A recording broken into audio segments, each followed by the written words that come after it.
setting up a limbo bar here? It's limbo hoop. Can you make it? Yeah. Give it a shot.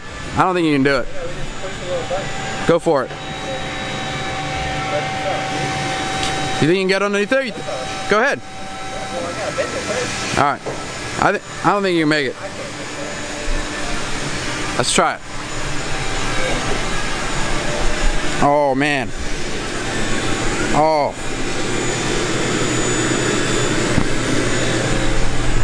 Oh yeah, I got it. Oh, nailed it. Yeah, that's pretty much how I did that, by the way, with a camera in my hand. There's no way I'm getting underneath there. Here, actually, let me see my actual attempt.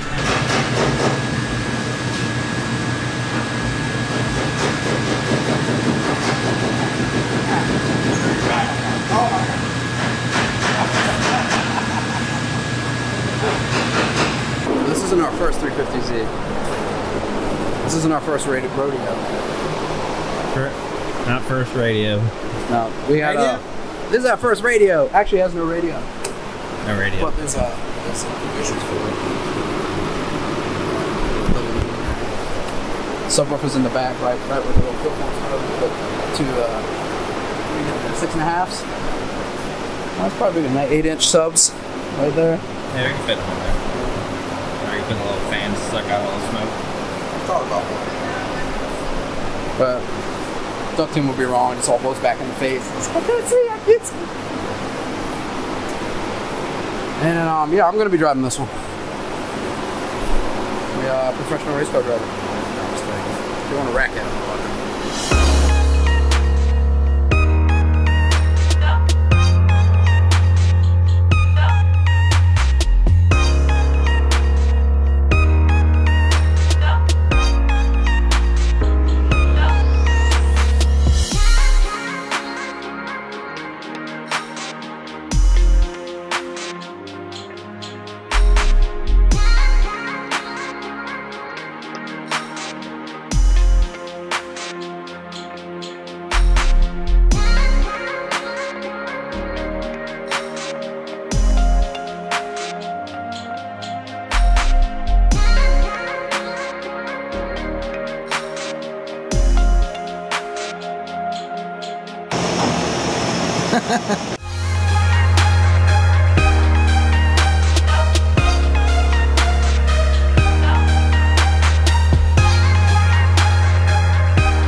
Knackers, according to Jams. Yeah. Let's do shreds. I don't know if you're familiar.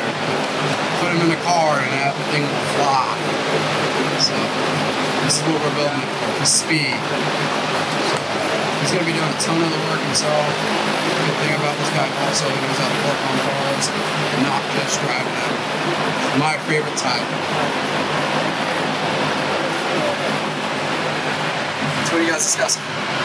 What he can do after work here, or start prepping the seams for seam welding, stitch weld the whole chassis. I definitely want to help with that. Yeah, get dirty with that.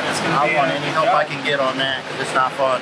Yes, we did not, when we put this car together, do the standard stripping out all the seam sealer, stitch weld. I guess not. That's still part of it. Some of it's out, but we gotta do all that, get the whole chassis and stuff. That's gonna be all done at nighttime. Me and this dude right here getting dirty.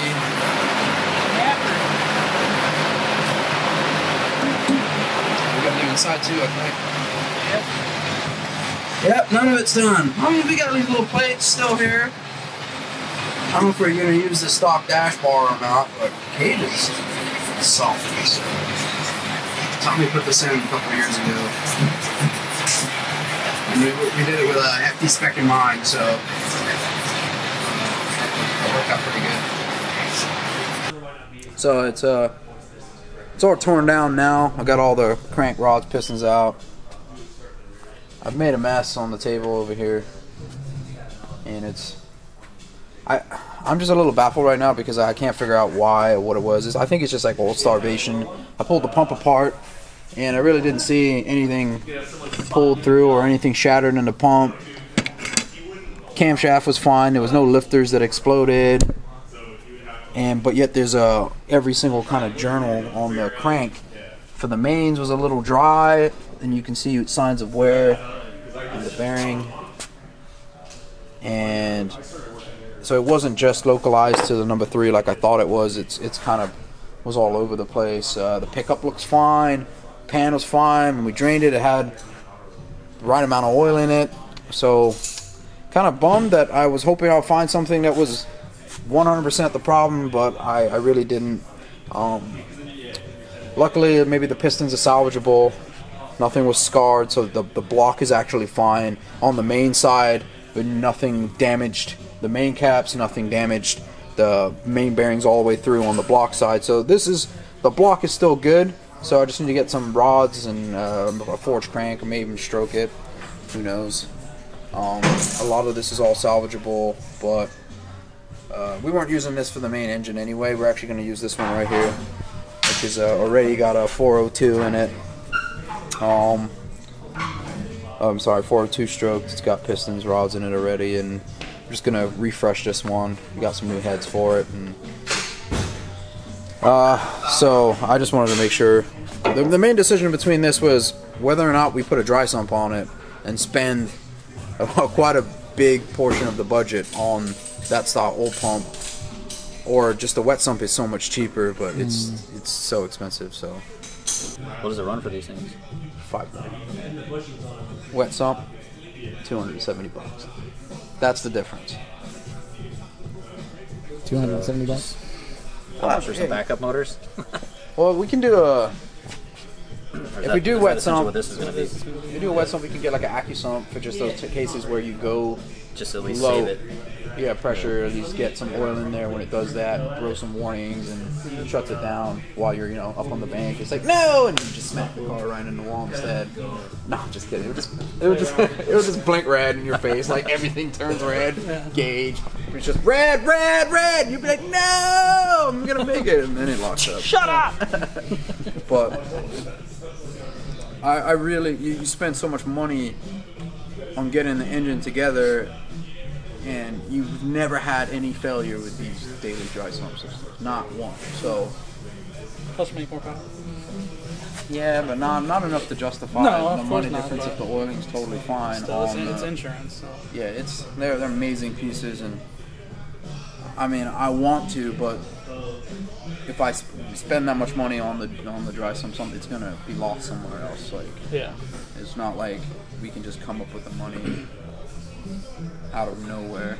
Like, Yeah, there's a lot going on already. you can't go to a strip club. Like there goes all that funding. All the Jaeger's gone, and we're gonna have to water. We may have to drink High Life for the whole season. Champagne, man. Yeah. So sacrifice, man. Yeah. Sacrifice. It's a little sacrifice. I mean, we may have to fly Spirit the whole way. Oh, man. I expected that off the rip. Yeah.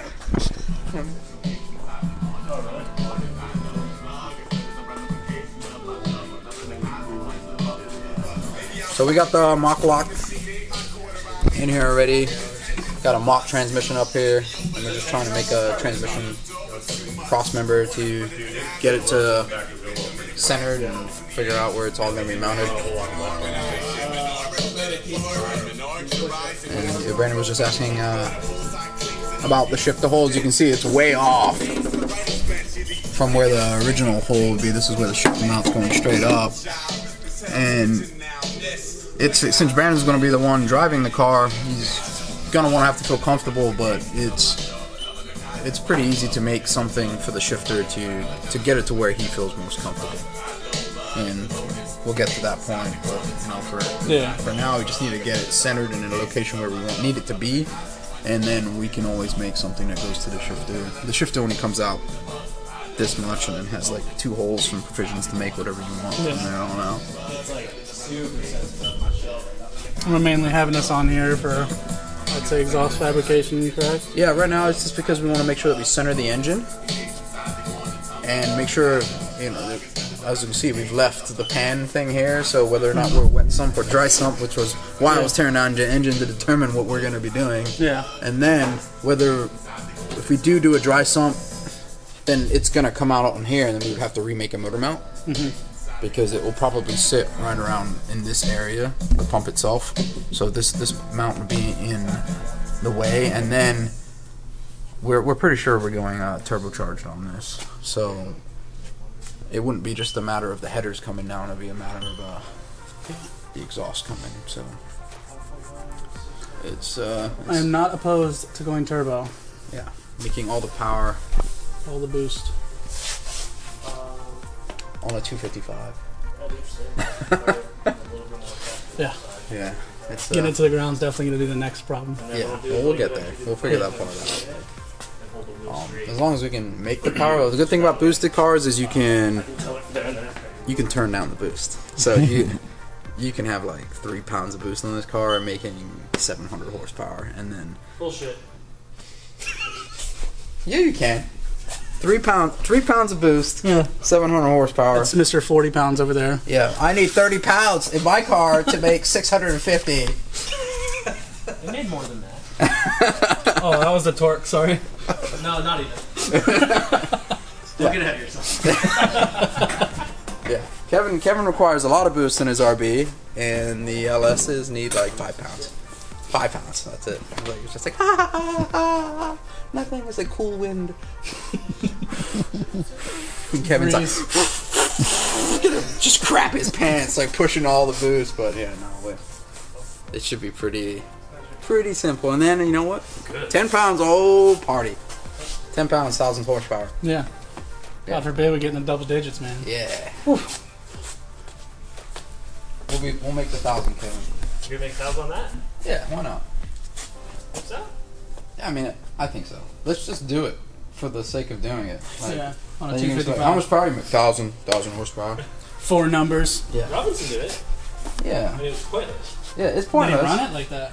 No, he tried, and it was terrible. He Yeah. was just like, I had to turn it down. Like, Yeah. Yeah. you look at the throttle and you were fucking on limiter. Yeah, so, yeah, we can make 1,000. I just don't suggest you drive it at 1,000 horsepower. I feel there. Yeah. And then just destroy everything, break all the things at 1,000 horsepower. Yeah. Or we can just be reliable somewhere around 700. Yeah. But first, we're a long way away. It's like, I can see it, but let's see if we can get it together in what, 3 months? Yeah, preferably 2. 3 months? Sounds great.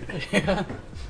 I'll build you a cot somewhere around here, Yeah. and you just sleep there. And Wait, wake up and don't. No I bathroom. get to sleep? Yeah, no bathroom breaks. You just pee on the ground, pee in the corner, and then. You gonna lay a mat down for me? Yeah. We got those little things that pick up all the Oh, oil yeah, that still fires. Yeah, I mean, we literally have kitty litter. Yeah, you just pee straight in the kitty litter, and you're totally good. Should help the Yeah. car more. There's no number 2s. Okay. Standing in front of her. You just gotta bury it. Towel. Wrap it up. We do the rear stuff first, and we do the Dig a hole in the back. We have like a burn barrel in the back. You can just drop it right in there. You're good. Good to go. Good to go. And I'm pretty sure I'm gonna bang my head. Just Oh, yeah. I've already done it.